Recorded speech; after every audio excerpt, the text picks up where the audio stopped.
नमस्कार। अनुभव सीरीज़ के 6th पार्ट में आपका स्वागत है। काफ़ी दिन पहले की बात है, नया नया मैंने शुरुआत किया था बिज़नेस का, अपने जो फ़िल्म मेकिंग से रिलेटेड जो इवेंट शूटिंग करना हो या कुछ वेडिंग का भी हमारे यहाँ से लोग जाते थे, करते थे। तो ऐसे समय में एकदम शुरुआती दौर था।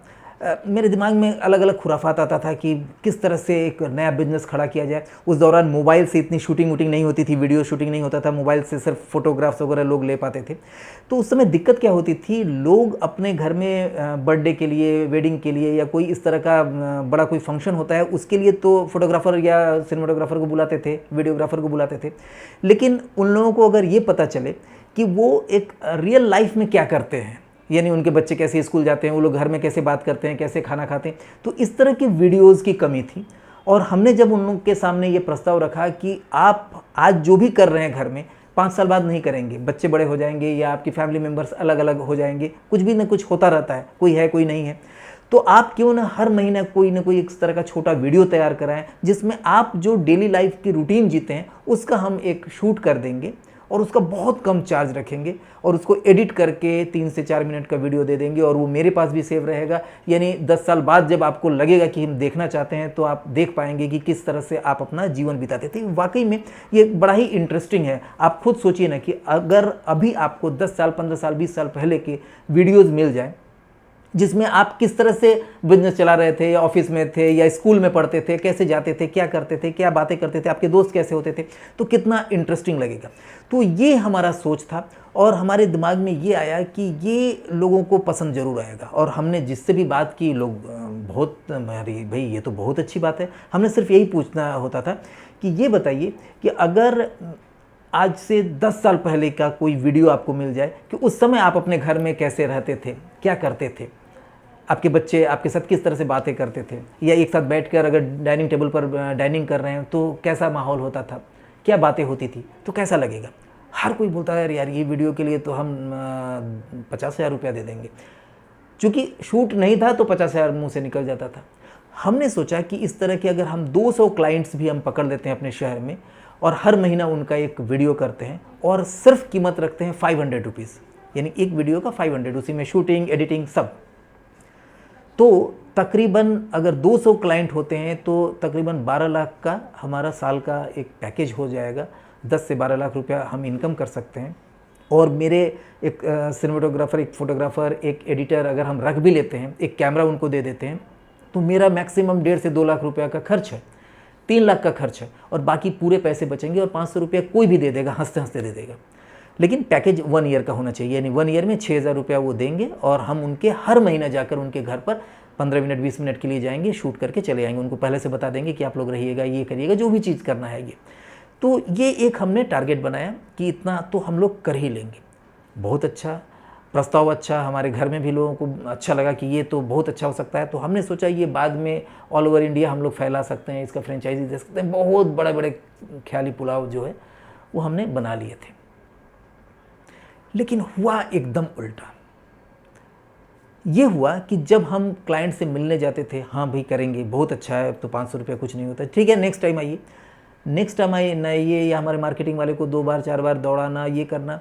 और बहुत मेहनत के बाद 2 महीने हम लोगों ने पूरा उसके एक लिफलेट को प्रिंट कराए, उसको डिस्ट्रीब्यूट किए। वहाँ पर जो बड़े शॉपिंग कॉम्प्लेक्स होते थे अपने शहर में, तो वहाँ पर हम लोगों ने आदमी को खड़ा किए, पेपर में हमने डाला, बहुत कुछ किया। लेकिन टोटल 10 से 12 क्लाइंट का ही पैसा आया। लेकिन पैसे आए तो हमको तो सर्विस देना ही पड़ेगा। 6-6 हज़ार रुपये सबसे मंगवा लिए, 60,000 50-60 हज़ार आ भी गए, लेकिन हमारे खर्च तो बढ़ गए। हम उनके यहाँ पर जाना, फिर उसके बाद जब जाना शुरू किए, मॉर्निंग में पहुँचे, अरे यार आज नहीं है, आज तो ये नहीं है, एक काम करो कल आओ, कल नहीं है परसों आओ। अब उनको आप मना भी नहीं कर सकते। वो 500 रुपये दे करके उनको लगा कि वो एक तरह से हमको तो परचेज़ करनी है, वो जब चाहेंगे तब बुलाएंगे। हर कोई नहीं करता था, लेकिन ये दिक्कत होने लगी। और उसके बाद जो मोरल था वो डाउन हो गया, क्योंकि पूरे साल का हमारे पास खर्चे के लिए 3 लाख रुपए है नहीं। हम तो सोचे थे वहाँ से पैसे आएंगे और खूब पैसे बनाएंगे। हमने ये भी सोच लिया था अगर हमने 12 लाख का सोचा हुआ है तो 6 लाख 7 लाख का भी साल का काम हुआ तो भी हम फ़ायदे में रहेंगे, क्योंकि मेरे दूसरे काम तो हो ही रहे हैं, ये एक अलग से बिजनेस बन सकता है। लेकिन हम पूरे साल भर के लिए तैयार नहीं थे, जिसका नतीजा ये हुआ कि 2-3 महीने के बाद हमें बाकी लोगों को पैसे वापस करना पड़ा, जो पैसे हमारे पास थे उनके 3 महीने का काट करके उसका वीडियो बना के दिए, जबकि वो लोग बोल रहे थे कि अरे यार इतना अच्छा कर रहे हो, इसको करते रहो, हमने मना थोड़ी किया, हमने तो पैसा दिया। लेकिन सिर्फ कुछ लोगों के लिए, एक कैमरामैन, एक एडिटर, ये सारे लोगों को रखना थोड़ा सा हमको समझ में नहीं आया।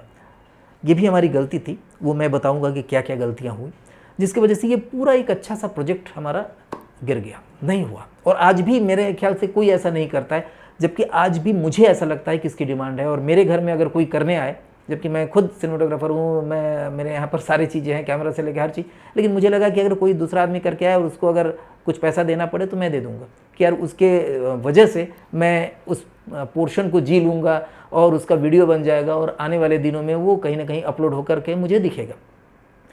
दिक्कत क्या हुई कि हम उसको सस्टेन नहीं कर पाए। यानी 1 साल तक अगर हम लगातार चलाते, 10 क्लाइंट रहते तो 15 होते, 20 होते, 25 होते, ऐसे बढ़ते, 1 साल के बाद जो हमारा टारगेट था वो हो जाता। हमने असली में पहले ही महीने में सोच लिया कि 200 क्लाइंट्स हो जाएंगे और उसके ऊपर सोच करके पूरा सपना बोल लिया था। ऐसा नहीं होता है। आप अगर कोई चीज़ के लिए आइए आगे, कोई नया आपने सोचा और आपका जो प्रोजेक्ट है ज़बरदस्त है, तो उसके लिए उसको समय दीजिए। ये 2 साल का प्रोजेक्ट था कि 2 साल में आपको 200 क्लाइंट्स बनाने थे और वही 200 लोग 10,000 लोगों को में कन्वर्ट हो जाते। लेकिन 2 साल तक आप चलना तो चाहिए।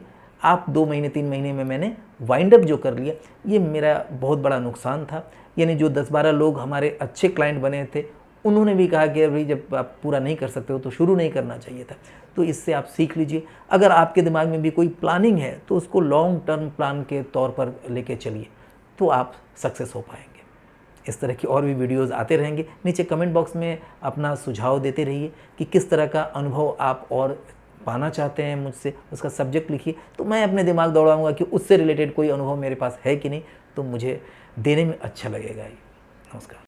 डीजी फिल्मिंग के जरिए ऑनलाइन फिल्म मेकिंग सीखना वाकई में आसान है।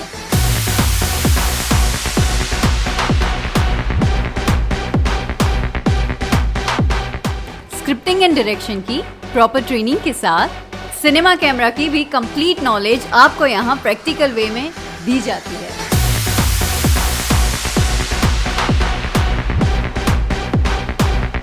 हमारे इफ्ता ऑनलाइन कोर्सेज में professional editing and post production training के साथ साथ हर एक प्लेटफॉर्म पर फिल्म डिस्ट्रीब्यूशन एंड रिलीजिंग की पूरी जानकारी मिलती है।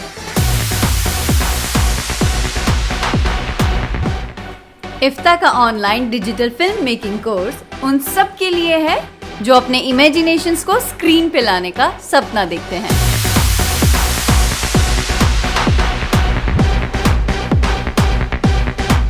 तो अभी फोन कीजिए डीजी फिल्मिंग को इस नंबर पे।